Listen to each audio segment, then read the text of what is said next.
അഴിമതി തൊട്ടു തീണ്ടാത്ത ഉദ്യോഗസ്ഥരെ വരച്ച വരയിൽ നിർത്തുന്ന ഒരു മന്ത്രിയാണ്. അങ്ങനെയായിരുന്നു അദ്ദേഹം. മനസ്സിലുള്ളത് തുറന്നു പറയാൻ ആരെയും ഭയക്കാത്ത ഒരാൾ, രാഷ്ട്രീയ എതിരാളികൾ പോലും ബഹുമാനിക്കുന്നയാൾ. അങ്ങനെ വിശേഷണങ്ങൾ നിരവധിയാണ് ജി സുധാകരന്. ആലപ്പുഴ ജില്ലയുടെ തെക്കേ അറ്റത്ത് വള്ളികുന്നം സ്കൂളിൽ 10ാം ക്ലാസ്സിൽ പഠിക്കുമ്പോൾ മുതൽ നെഞ്ചോട് ചേർത്ത പാർട്ടിയെയാണെന്ന് ജി സുധാകരൻ ഉപേക്ഷിച്ചത്. അതും രക്തസാക്ഷി കുടുംബത്തിലെ ഒരംഗം. അങ്ങനെ കൊണ്ടും കൊടുത്തും ആലപ്പുഴയിൽ തലയെടുപ്പോടെ വളർന്ന മുതിർന്ന ഒരു നേതാവാണ് CPIM-നെതിരെ സ്വതന്ത്ര സ്ഥാനാർത്ഥിയായി മത്സരിക്കാൻ ഒരുങ്ങുന്നത്.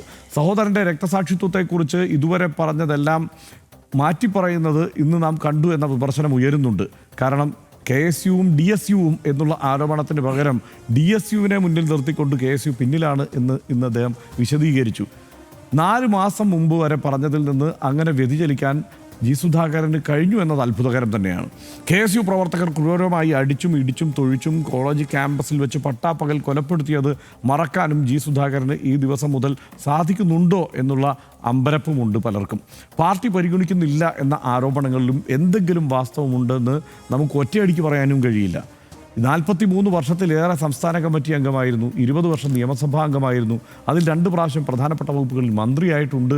ഇതൊക്കെ പ്രതിരോധിക്കാൻ ന്യായവാദങ്ങളായി ഇടതുമുന്നണി ഉയർത്തുന്നുണ്ട്.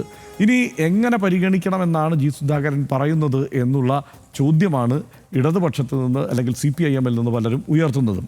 ജി സുധാകരൻ സ്വതന്ത്രനായി മത്സരിച്ചാൽ പിന്തുണ നൽകാൻ കോൺഗ്രസും തയ്യാറാണ് എന്നാണ് ഇപ്പോൾ പുറത്തു വരുന്ന വാർത്തകൾ. അമ്പലപ്പുഴ സീറ്റ് മാറ്റിവെച്ചാണ് സ്ഥാനാർത്ഥി നിർണയ ചർച്ചകളും കോൺഗ്രസിൽ പുരോഗമിച്ചിരുന്നത്. ആദ്യം മുതലേ ജി സുധാകരനുമായി കോൺഗ്രസ് നേതാക്കൾ ആശയവിനിമയം നടത്തിയിരുന്നു എന്നാണ് ഇപ്പോഴത്തെ കോൺഗ്രസ് നേതാക്കളുടെ പ്രസ്താവനയിൽ നിന്ന് മനസ്സിലാക്കാൻ കഴിയുന്നത്. UDF പിന്തുണയോടെ ഇടതുകോട്ടയായ അമ്പലപ്പുഴ പൊളിച്ച് സ്വതന്ത്രനായി സഭയെത്താൻ 78-കാരനായ ജി സുധാകരനാകുമോ എന്ന് വരും ദിവസങ്ങളിൽ അറിയാം.